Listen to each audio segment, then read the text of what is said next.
অবশেষে হাইকোর্টের হস্তক্ষেপ, বৃহস্পতিবার পর্যন্ত শিক্ষা প্রতিষ্ঠান বন্ধ। প্রাথমিক মানলেও পর্যালোচনায় শিক্ষা মন্ত্রণালয়।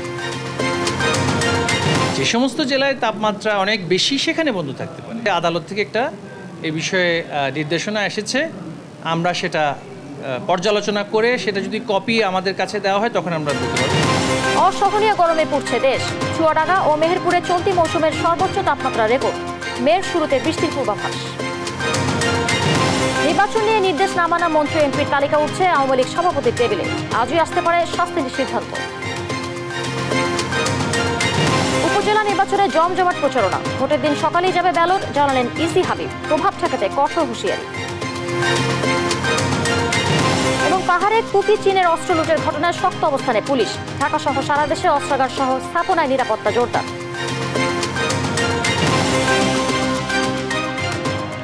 আমন্ত্রণ সংবাদ রাতে দেখছিলেন সংবাদ শিরোনাম, সঙ্গে আছে আমি করবিত্রিশা।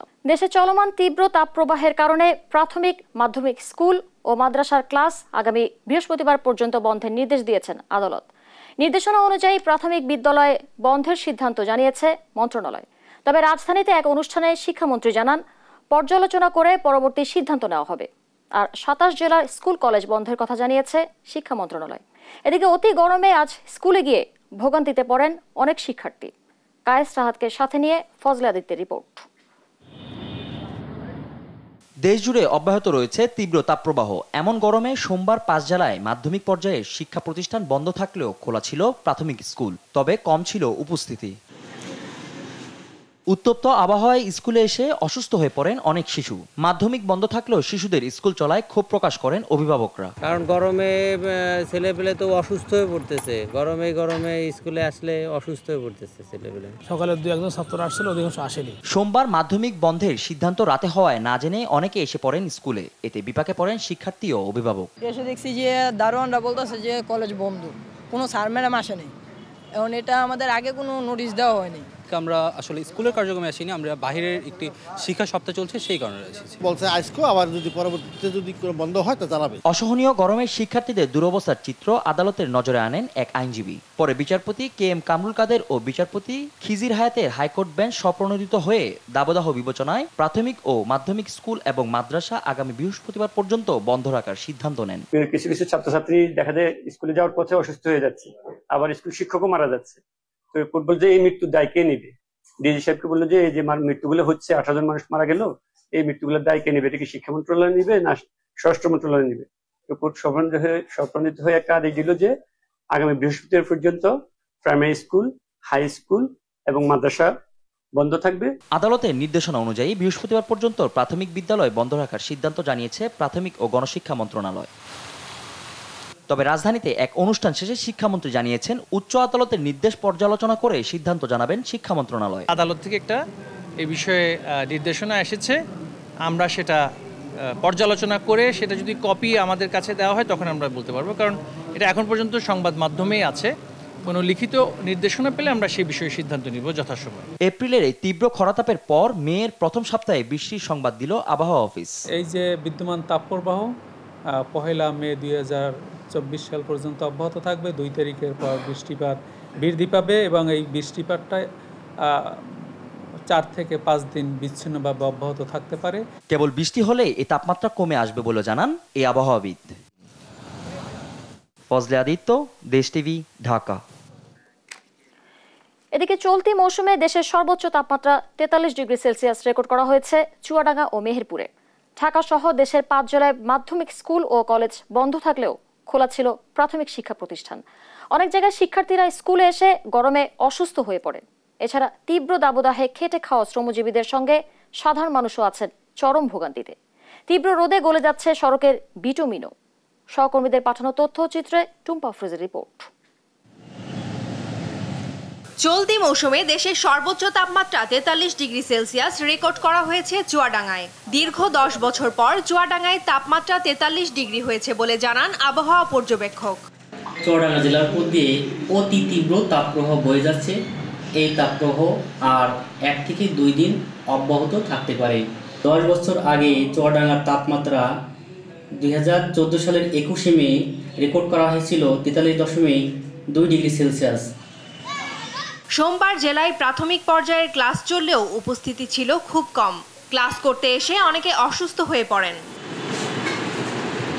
এ দাবদাহে হিট অ্যালার্ট জারির মাইকিং করে জনসাধারণকে সচেতন করছেন কর্তৃপক্ষ।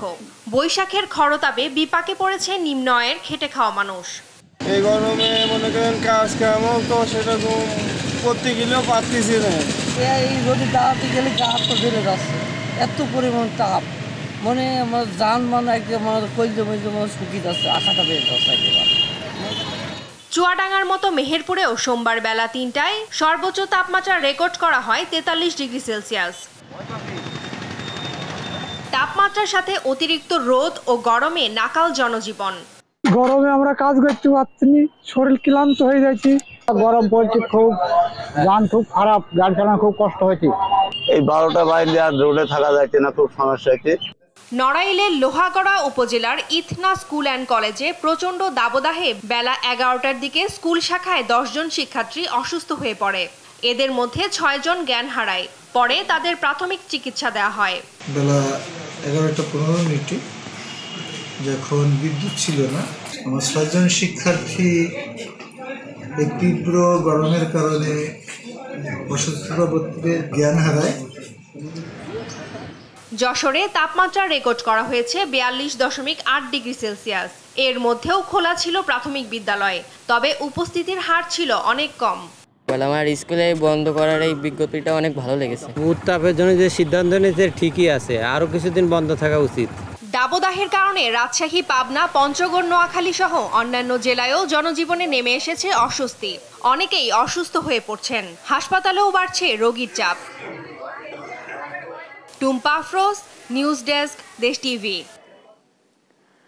চলমান তাপ প্রবাহের মধ্যে শিক্ষা প্রতিষ্ঠান খোলা না বন্ধ, দুই মন্ত্রণালয়ের এই সিদ্ধান্তহীনতার বিপাকে শিক্ষার্থী ও অভিভাবকরা। সিদ্ধান্ত নিতে বিলম্ব এবং নানা যুক্তিতে দিশেহারা তারা।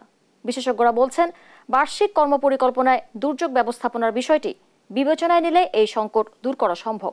আরও জানাচ্ছেন জুবাইর রাজিন।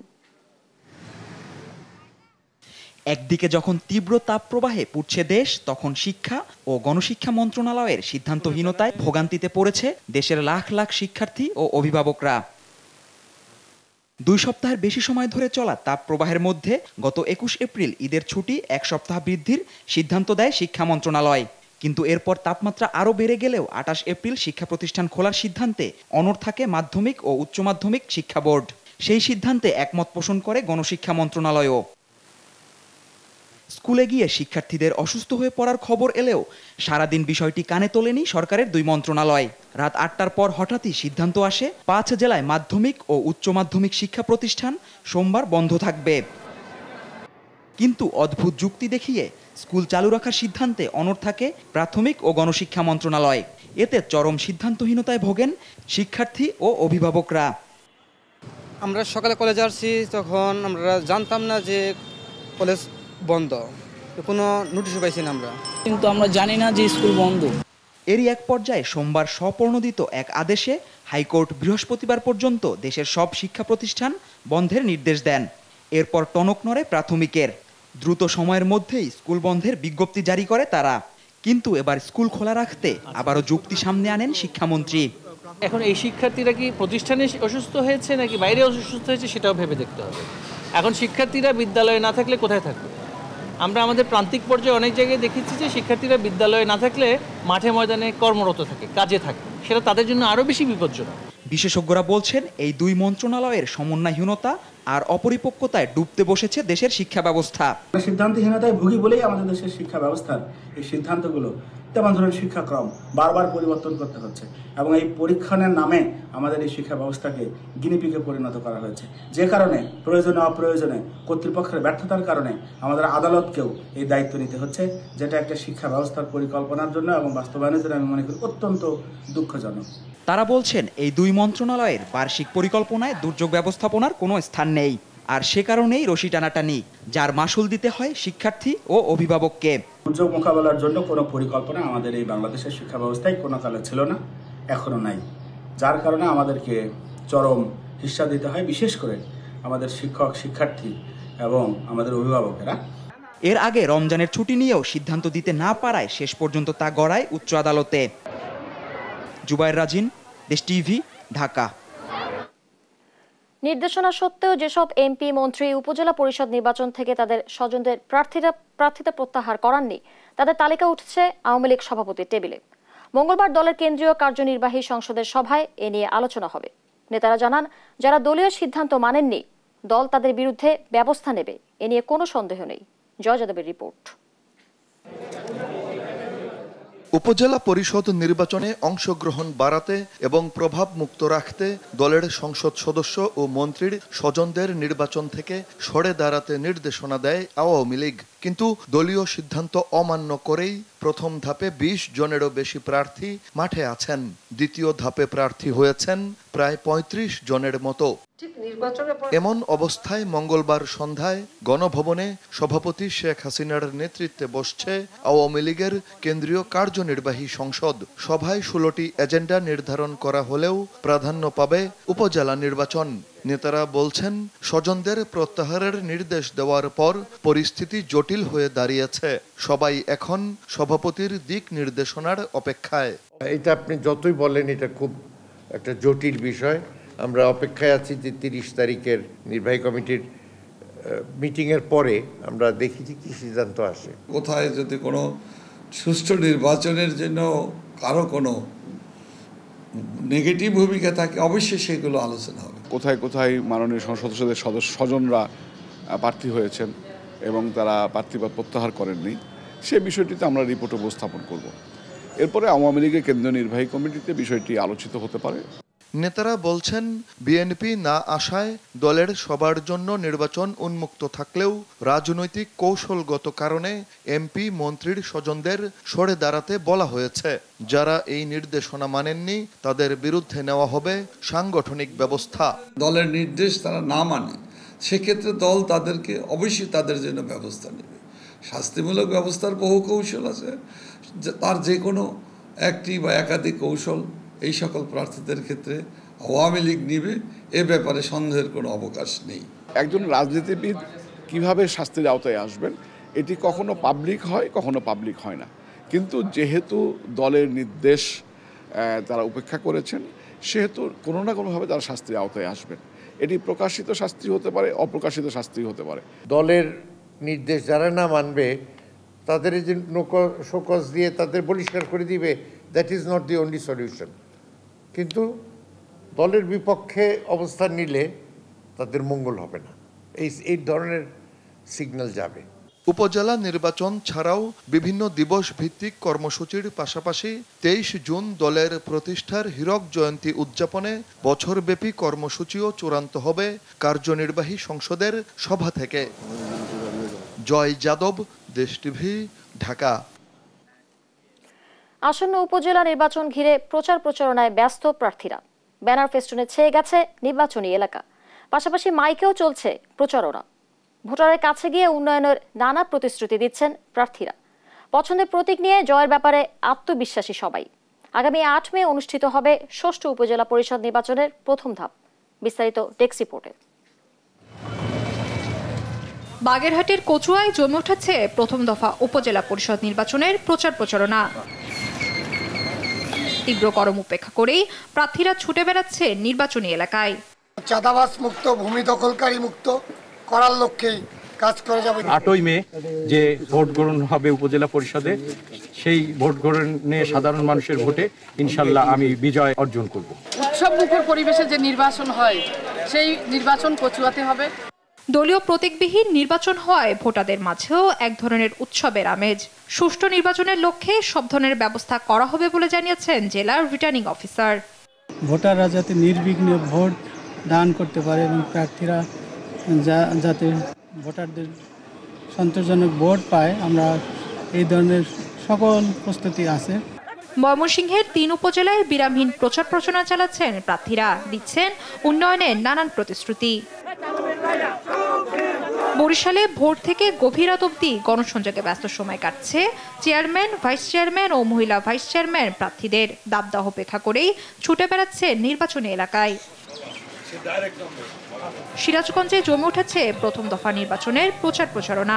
সোমবার দুপুরে আলমপুর বাজারে নেতাকর্মী ও সমর্থকদের নিয়ে প্রচারণা চালান চেয়ারম্যান প্রার্থী খলিলুর রহমান সিরাজি। গাজীপুরের সকল ভোটারবৃন্দ অবশ্যই আমাকে ভোট দিয়ে জয়লাভ করাবে।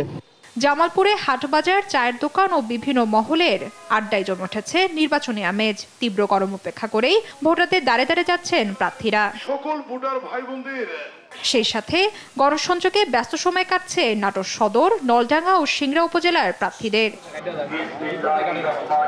8 মে প্রথম ধাপে ভোট গ্রহণের মধ্য দিয়ে দেশব্যাপী শুরু হবে উপজেলা নির্বাচন। শুভশ্রী রায়, নিউজ ডেস্ক, দেশ টিভি। নির্বাচনের দিন সকালে কেন্দ্রে যাবে ব্যালট, কোনোভাবেই রাতে কিংবা আগের দিন যাওয়ার সুযোগ নেই, জানালেন নির্বাচন commissioner brigadier general Mohammad Ahsan Habib Khan. সোমবার চুয়াডাঙ্গা জেলা প্রশাসকের সম্মেলন কক্ষে উপজেলা নির্বাচন নিয়ে মতবিনিময় সভা শেষে এসব কথা বলেন তিনি। জেলা প্রশাসক ডক্টর কিসিঞ্জার চাকমার সভাপতিত্বে এ মতবিনিময় সভা অনুষ্ঠিত হয়। আহসান হাবিব খান আরও বলেন, উপজেলা পরিষদ নির্বাচন প্রভাবমুক্ত ও নিরপেক্ষ হবে। কোনো প্রার্থী প্রভাব বিস্তারের চেষ্টা করলে কঠোরভাবে দমন করা হবে। একটা স্ট্যান্ডিং অর্ডার দিয়ে দিয়েছি আমরা যে আমরা সকল সময় সকল ব্যালট সকালেই যাবে, আর ওই রাতে যাওয়ার কোনো সুযোগ নাই, আগের দিন যাওয়ার কোনো সুযোগ নাই। তবে দুর্গম এলাকা, হিল ট্র্যাক্স, চর অঞ্চল সেটাও কিন্তু আগের দিন যাবে, কিন্তু ওখানে ক্লাস্টার করে রাখবে। 5-7টা কেন্দ্রের জায়গায় একজন থেকে যেন পাহারা দিবে। ষষ্ঠ উপজেলা নির্বাচন অবাধ, সুষ্ঠু ও শান্তিপূর্ণ করতে প্রতিটি কেন্দ্রে আইন শৃঙ্খলা বাহিনীর 17 থেকে 18 সদস্য মোতায়েন থাকবে বলে জানিয়েছেন স্বরাষ্ট্র মন্ত্রণালয়ের সিনিয়র সচিব মোস্তাফিজুর রহমান।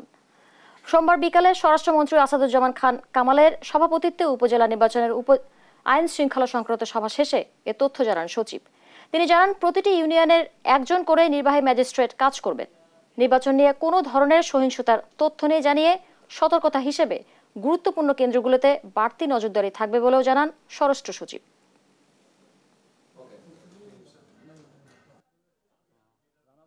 আগে যেটা ছিল সেটা যথেষ্ট পরিমাণ বাড়িয়ে এখন প্রতিটি স্বাভাবিক সেন্টারে অস্ত্রসহ পুলিশ থাকবে 3 জন এবং অস্ত্রসহ আনসারের পিসি, এপিসি থাকবে 3 জন, মোট 6টি অস্ত্রধারী সদস্য থাকবে এবং গুরুত্বপূর্ণ সেন্টারগুলোতে পুলিশ সদস্য থাকবে 4 জন অস্ত্রসহ এবং আনসার সদস্য থাকবে 3 জন, পিসি, এপিসি অস্ত্রসহ এবং টোটাল 17 থেকে 18 জন আমাদের ফোর্স মোতায়েন থাকবে। সংবাদ রাতে আরো থাকছে। ওষুধের লাগামহীন দামে ভোক্তার ক্ষোভ, ডলার সংকটের অজুহাত কোম্পানির দাম বৃদ্ধি রোধে ব্যবস্থার নির্দেশ হাইকোর্টের।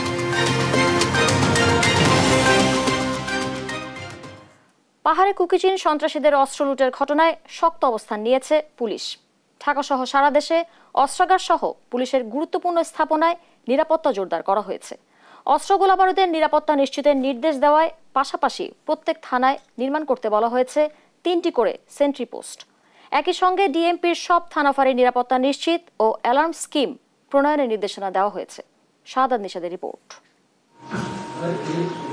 পরনে বিশেষ পোশাক, মুখে কালি মাখা, হাতে অস্ত্র, কারো কারো মাথায় টুপি, কাঁধে ব্যাগ, পায়ে বুট জুতা, এভাবে সজ্জিত হয়ে বান্দরবানের রুমা ও থানচিতে সোনালী ও কৃষি ব্যাংকের শাখায় ডাকাতি করতে এসেছিল কুকিচিন সন্ত্রাসীরা। এ সময় নগদ টাকা এবং পুলিশ ও আনসার সদস্যদের কাছ থেকে অস্ত্র লুট করে নিয়ে যায় সন্ত্রাসীরা। গেল 2 এপ্রিল এমন ফিল্মি ঘটনার সাক্ষী হয় পুরো দেশ।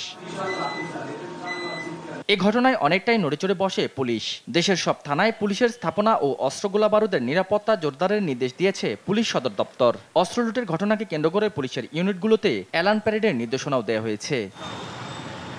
এদিকে পুলিশ সদর দপ্তরের দেয়া নির্দেশনার মতো ঢাকা মহানগর পুলিশও থানা ও গুরুত্বপূর্ণ স্থাপনার নিরাপত্তা জোরদার করার বিষয়ে সার্কুলার জারি করেছে।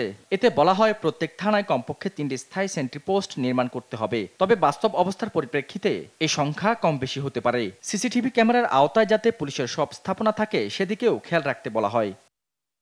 এ বিষয়ে পুলিশ হেডকোয়ার্টারের পক্ষ থেকে জানানো হয়, সুনির্দিষ্ট কোনো হুমকির জন্য নয়, সবাইকে সতর্ক রাখার জন্যই এমন নির্দেশনা। আমার যে অস্ত্রাগার রয়েছে বা আমার যে পুলিশ লাইন্স রয়েছে বা কেপিআই যেগুলো রয়েছে, সেগুলো নিরাপত্তার জন্য কিন্তু আলাদা আমাদের প্রোটোকল রয়েছে। নিরাপত্তা ব্যবস্থাকে কিভাবে নিতে হবে সেটার জন্য কিন্তু আমাদের এসওপি রয়েছে, আলাদা প্রোটোকল রয়েছে। সেই নির্দেশনা কিন্তু সবসময় আমাদের বলবৎ থাকে। এর বাইরেও কিন্তু হেডকোয়ার্টার্স থেকে আপনি যেটি বললেন যে সময় সময় কিন্তু বিভিন্ন ধরনের নির্দেশনা দেওয়া হয়ে থাকে। পুলিশের এই ঊর্ধ্বতন কর্মকর্তা জানান, সাধারণ মানুষের নিরাপত্তা ও শান্তি শৃঙ্খলার স্বার্থে সমন্বয় সভাগুলোতে বিভিন্ন উদ্যোগ নেওয়া হয়ে থাকে। অপরাধের ধরন বা অপরাধীদের বিভিন্ন ইনিশিয়েটিভ, এগুলোকে কিভাবে তাদেরকে আইনের আওতায় নিয়ে আসা যায়, সেটির সাথে কিভাবে আমাদের তদন্তকে এটির সাথে ইন্টিগ্রেট করা যায়, বা অপরাধীকে শনাক্ত করার জন্য বা অপরাধকে আইডেন্টিফাই করার জন্য কি কি ব্যবস্থা নিতে হবে, সেজন্য কিন্তু সময় সময় বিভিন্ন ধরনের নির্দেশনা দেওয়া হয়ে থাকে।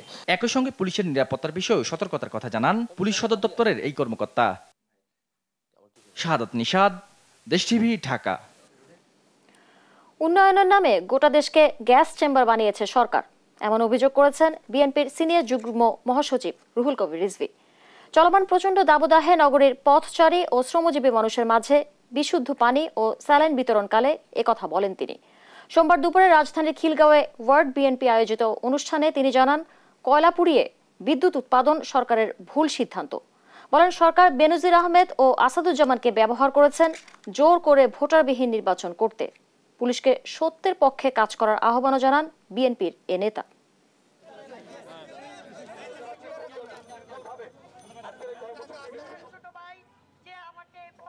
আপনি ওদের অক্সিজেন কেড়ে নিয়েছেন, আপনি ওদের নিঃশ্বাস প্রশ্বাস কেড়ে নিয়েছেন, আপনি একটি তথাকথিত উন্নয়নের নামে আপনি একটি বিষাক্ত গ্যাসের চেম্বার বানিয়েছেন গোটা বাংলাদেশ।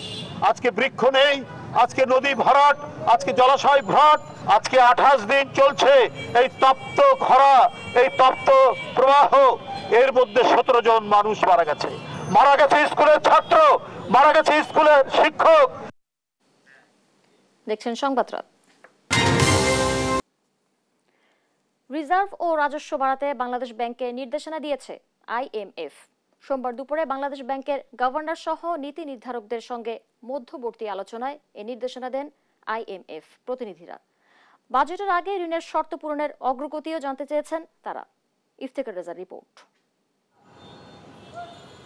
বাংলাদেশের অর্থনৈতিক অবস্থা পর্যবেক্ষণে ঢাকায় ব্যস্ত সময় পার করছে আন্তর্জাতিক মুদ্রা তহবিল আইএমএফ এর প্রতিনিধি দল। 15 দিনের এ সফরে আলোচনা চলবে 8 এপ্রিল পর্যন্ত।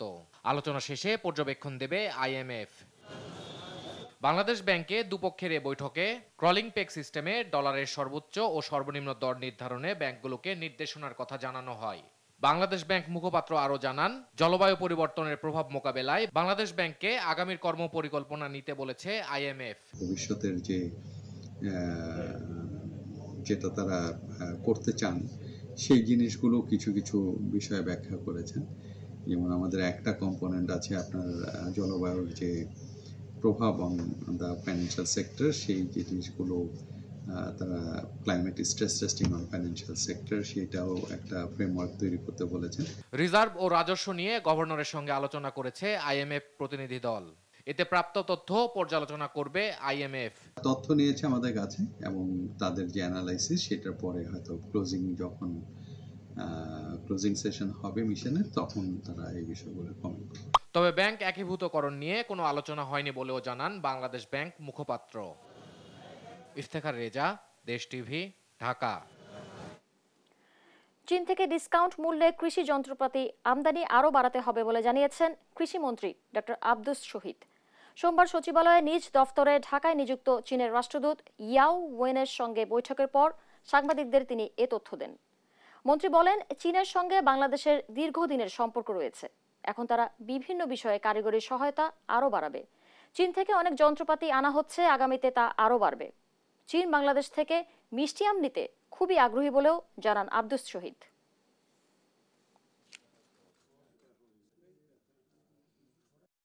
বাংলাদেশের সাথে সম্পর্কের মূল কারণ হচ্ছে আমাদের বিভিন্ন ক্ষেত্রে টেকনিক্যাল সাপোর্টের বিষয় ওনারা আরও বাড়াবে, বিশেষ করে কৃষিক্ষেত্রে। আমরা অনেক মেশিনারি তাদের দেশ থেকে কিন্তু আমরা আনি, সেটা আর বাড়াবে। আর আমাদের দেশ থেকে তারা আম আমদানি করবে, আম নিয়ে যাবে। মিষ্টি আমের জন্য তারা খুবই উৎসাহী। এই হচ্ছে মূল কথা।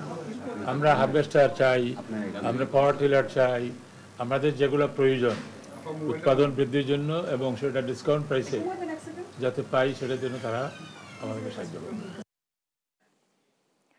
লাগামহীনভাবে বাড়ছে ওষুধের দাম, এতে লাগাম টানতে কার্যকর ব্যবস্থা নেওয়ার নির্দেশ দিয়েছেন হাইকোর্ট।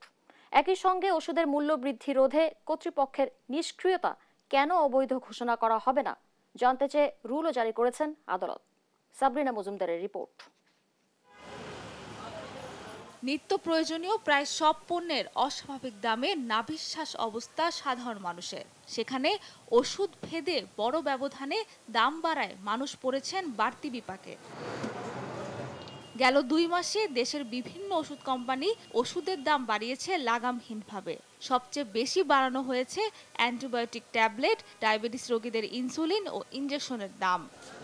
ওষুধের দাম বাড়ানোর কারণ হিসেবে ডলারের মূল্য বৃদ্ধি, আন্তর্জাতিক বাজারে কাঁচামালের সংকটকে দুষছেন বিক্রেতারা। লোকাল প্রোডাক্ট প্লাস আপনার ইম্পোর্ট প্রোডাক্ট যেগুলো এলসি প্রোডাক্ট, এগুলো প্রোডাক্টের অনেক দাম বাড়ছে। এক প্রোডাক্টে 500-700 টাকাও দাম বাড়ছে। ম্যাক্সিমাম ওষুধেরই আপনার রেট বাড়ছে, পার পিসে 2 টাকা 5 টাকা এরকম বাড়ছে। এজিথ্রোমাইসিনের দাম বেড়ে গেছে প্রচুর, আর একটা সিরাপ আছে অ্যাবোলাক, এগুলোর প্রচুর দাম বেড়েছে। আগে ছিল 150 টাকা, এখন হয়ে গেছে 200 টাকা। ওষুধের মূল্য বৃদ্ধিতে ক্ষোভ প্রকাশ করেছেন ক্রেতারা। যখন দাম জিজ্ঞেস করি তখনই খালি বাড়ে, তো আমরা নিরুপায় দাম দিতে হয়, কিছু করার তো নাই। দ্রব্যমূল্য জিনিসপত্র বা ওষুধ যে কোনো দ্রব্যাদির দাম বাড়ার সাথে সাথে আমাদের তো আয় ওইভাবে বাড়তেছে না। এরই প্রেক্ষিতে ওষুধের লাগাম ছাড়া মূল্য নির্ধারণ বন্ধের নির্দেশ দিয়েছে হাইকোর্ট। একই সাথে ওষুধ কোম্পানিগুলোর বিরুদ্ধে ব্যবস্থা নিয়ে 30 দিনের মধ্যে জানাতে বলা হয়েছে স্বাস্থ্য অধিদপ্তরের মহাপরিচালককে। ওষুধ প্রশাসন খুবই নিষ্ক্রিয় এই বিষয়টাতে, যেখানে আইনের মধ্যে পরিষ্কার করে বলা আছে যে সমস্ত রকমের দেশীয় এবং বিদেশি ওষুধের মূল্য নির্ধারণ করবে হচ্ছে সরকার। অনুমোদন ছাড়া বিদেশি ওষুধ বিক্রির বন্ধের নির্দেশও দেন আদালত। সকল প্রকার ফার্মাসিউটিক্যাল কোম্পানিগুলোকে বলা হয়েছে যাতে বিদেশ থেকে কাঁচামাল, ওষুধের কাঁচামাল আমদানি অনুমোদনবিহীনভাবে যেন তারা কাঁচামাল আমদানি না করতে পারে, এবং বৈদেশিক যে ওষুধগুলো আছে সেই বৈদেশিক ওষুধগুলো অনুমোদনবিহীনভাবে যেন বিক্রি করতে না পারে। ওষুধ প্রশাসনের নিষ্ক্রিয়তা চ্যালেঞ্জ করে ক্যাবের করা রিটের শুনানি শেষে এই আদেশ দেন উচ্চ আদালত। সাবরিনা মজুমদার, দেশ টিভি, ঢাকা। বঙ্গবন্ধু হত্যার পর প্রতিরোধ যোদ্ধাদের চিহ্নিত করে রাষ্ট্রীয় স্বীকৃতি দিতে উচ্চ পর্যায়ে কমিটি গঠনের নির্দেশ দিয়েছেন হাইকোর্ট। সেই সঙ্গে 3 মাসের মধ্যে এ সংক্রান্ত প্রতিবেদন দেওয়ার নির্দেশ দেন আদালত। হাইকোর্টের বিচারপতি নাইমা হায়দার ও বিচারপতি কাজী জিনাত হকের হাইকোর্ট বেঞ্চ এই আদেশ দেন। এর আগে 2022 সালে এক রিট আবেদনের প্রেক্ষিতে প্রতিরোধ যোদ্ধাদের চিহ্নিত করে তাদের রাষ্ট্রীয় স্বীকৃতি ও পুনর্বাসনের নিষ্ক্রিয়তাকে কেন অবৈধ ঘোষণা করা হবে না তা জানতে চেয়ে রুল জারি করেন হাইকোর্ট। পাশাপাশি তাদের রাষ্ট্রীয় স্বীকৃতি ও পুনর্বাসনের জন্য উচ্চ পর্যায়ের কমিটি গঠন করা হবে না রুলে তাও জানতে চাওয়া হয়।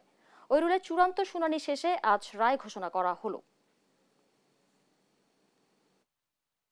সেই কমিটি 4 আগস্টের মধ্যে হাইকোর্ট ডিভিশনে একটা প্রতিবেদন দাখিল করবে, প্রতিরোধ যোদ্ধাদেরকে আইডেন্টিফাই করে এবং যারা এই সময়ে আহত হয়েছে, নিহত হয়েছে, যাদেরকে জেলে পোড়া হয়েছে তাদেরকে আইডেন্টিফাই করে তাদের একটা তালিকা বিজ্ঞ আদালতে দিবে, এবং তাদেরকে আমরা বিজ্ঞ আদালতের কাছে রুল চেয়েছিলাম যে তাদেরকে যাতে আইডেন্টিফাই করে তাদেরকে রাষ্ট্রীয় সম্মান এবং তাদেরকে পুনর্বাসন এবং রাষ্ট্রীয় ভাতা প্রদান করার জন্য।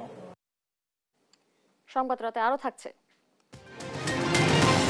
আম্পায়ার ইস্যুতে বিতর্ক থামছেই না। বড় ম্যাচে জেসির দায়িত্ব পাওয়া নিয়ে এবার ক্ষোভ দেখালেন খালেদ মাহমুদ সুজন।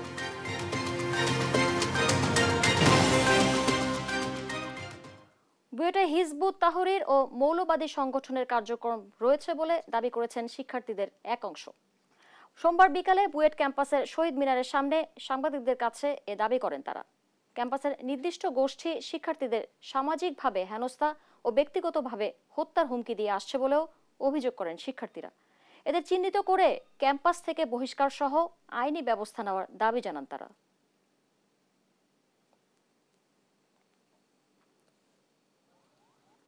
আমরা বুয়েট ক্যাম্পাসে হিজবুত তাহরির ও শিবিরের মতো মৌলবাদী সংগঠন যে সক্রিয় তার অভিযোগ করেছিলাম। আজকে আমাদের অভিযোগের সত্যতা বুয়েটের সিসিটিভি ফুটেজ দেয়। সেই সিসিটিভি ফুটেজে যাদের দেখা গেছে তাদের বিরুদ্ধে খুব তাড়াতাড়ি ব্যবস্থা নেওয়ার জন্য আমরা আপনার নিকট অনুরোধ জানাই। তারা কি বুয়েটের নাকি বাইরের, এই বিষয়টি নিয়ে আমরা সন্দিহান। যদি তারা বুয়েটের বাইরের হয় তবে তারা বুয়েটের অভ্যন্তরে প্রবেশ কিভাবে করলো, আর যদি বুয়েটের হয় তবে যত তাড়াতাড়ি সম্ভব তাদের পরিচয় উল্লেখ করে তাদেরকে ক্যাম্পাস থেকে বের করে নিরাপত্তা বাহিনীর হাতে তুলে দেয়া হোক। আগামী 4 মে থেকে 15 রুটে ট্রেনের ভাড়া বাড়ানোর সিদ্ধান্ত নিয়েছে রেলওয়ে। এতে ক্ষোভ জানাচ্ছেন সাধারণ যাত্রীরা। ট্রেনের সেবার মান নিয়েও প্রশ্ন তোলেন তারা। তবে রেলওয়ের মহাপরিচালক জানান, ভাড়া বৃদ্ধি নয়, দূরত্ব ভিত্তিক রেয়াত প্রত্যাহারের সিদ্ধান্ত নেওয়া হয়েছে। শাহাদাত নিশাদের রিপোর্ট। পরিবহন খাতের গুরুত্বপূর্ণ মাধ্যমের মধ্যে অন্যতম রেল যোগাযোগ। বর্তমানে সারা দেশে রেল নেটওয়ার্কের আওতায় 48 জেলা। নিয়ম অনিয়ম আর ভোগান্তির মধ্য দিয়ে এই খাতে চলাচলের দিশা হারাননি সাধারণ মানুষ। ভাড়া নিয়ে মানুষের অভিযোগ থাকলেও সে অভিযোগ পেছনে ফেলেছে রেলের টিকিট প্রাপ্তি। ঈদের সময় যা রূপ নেয় সোনার হরিণে, যার নেপথ্যে রেলের টিকিট কালোবাজারি। এবার রেলে আসছে নতুন সিদ্ধান্ত। যাত্রীবাহী আন্তনগর, মেইল, লোকাল ও কমিউটার সব ধরনের ট্রেনে ভাড়া বাড়ছে। তবে 100 কিলোমিটার পর্যন্ত ভ্রমণের ক্ষেত্রে ভাড়া অপরিবর্তিত থাকছে। একই সঙ্গে 250 কিলোমিটার পর্যন্ত ভাড়া বাড়বে 20%। 400 কিলোমিটার পর্যন্ত ভাড়া 25% আর 401 কিলোমিটারের বেশি যাতায়াতে ভাড়া বাড়বে 30%। ভাড়া বাড়ার এমন খবরে ক্ষুব্ধ সাধারণ যাত্রীরা। একে তো টিকিট সিন্ডিকেট, তার উপরে ভাড়া বাড়তি, সব কিছু মিলে আসলেই সমস্যা। যত যাত্রী যাচ্ছে তাদেরকে অ্যাভেলেবল সুযোগ সুবিধা পাচ্ছে, তা পাচ্ছে না। সে অনুযায়ী যদি ভাড়া বাড়াই তাহলে যৌক্তিকতা আমি দেখি না। 2:40-এর ট্রেন এখন বাজে কথা, এখন 3টা বাজে গেছে, কোন ট্রেন আছে? কোনো ট্রেন নাই, লোকজন ভোগান্বিত পাচ্ছে। এটাই তো সেবা।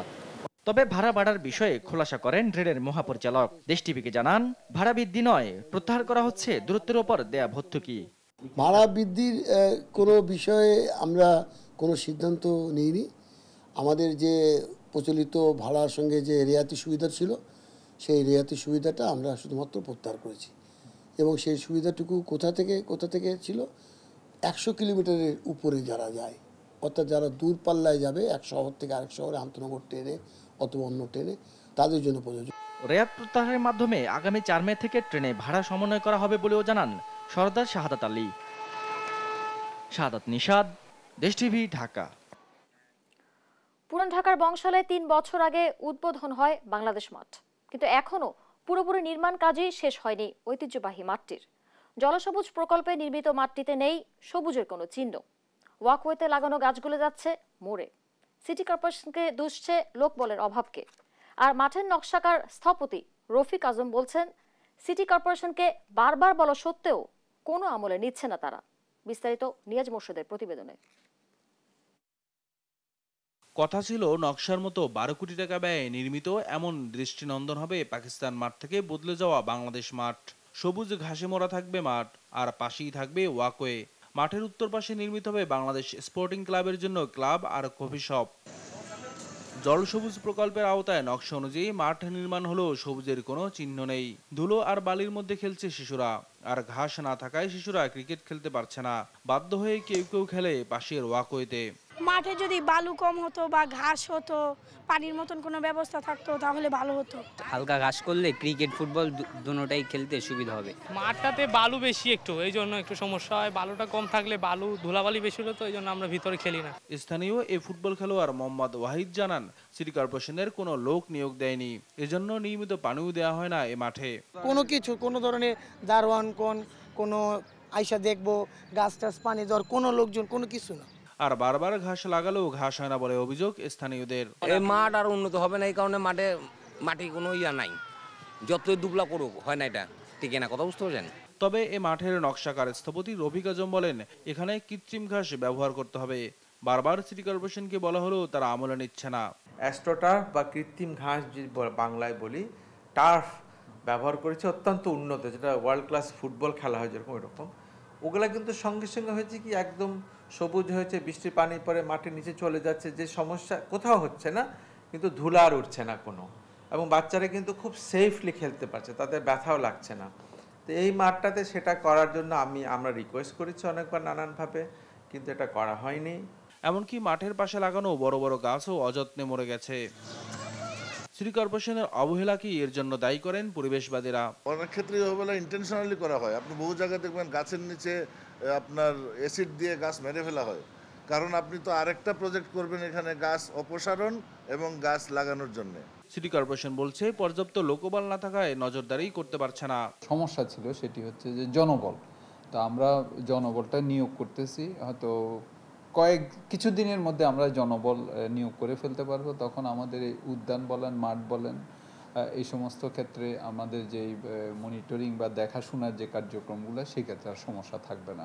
গেল 2021 সালে এই মাঠ উদ্বোধন করেন ঢাকা দক্ষিণ সিটির মেয়র শেখ ফজলে নূর তাপস। তবে উদ্বোধনের 3 বছর পরও এখনো মাঠের অনেক কাজ শেষ হয়নি। নিয়াজ মোরশেদ, দেশ টিভি, ঢাকা। কক্সবাজারের ঈদগাঁওতে বাস ও মাইক্রোবাসের মুখোমুখি সংঘর্ষে 6 জন নিহত হয়েছে। আরো কয়েকজনের অবস্থা আশঙ্কাজনক। সোমবার বেলা 11:30টার দিকে কক্সবাজার চট্টগ্রাম মহাসড়কের ঈদগাঁওয়ের খোদাইবাড়ি এজি লুৎফুর কবির আদর্শ দাখিল মাদ্রাসা এলাকার এ দুর্ঘটনা ঘটে। নিহতরা কক্সবাজার বায়তুস শরফ চক্ষু হাসপাতালে এসে চিকিৎসা শেষে বাড়ি ফিরছিলেন। প্রত্যক্ষদর্শীরা জানান, চট্টগ্রাম থেকে ছেড়ে আসা শ্যামলী পরিবহনের একটি বাস বিপরীতমুখী মাইক্রোবাসটিকে সজোরে ধাক্কা দিলে দুমড়ে মুচড়ে যায়। এতে ঘটনাস্থলে 2 জন নিহত হয়। হাসপাতালে নেওয়ার পথে এবং চিকিৎসাধীন অবস্থায় আরও 4 জনের মৃত্যু হয়।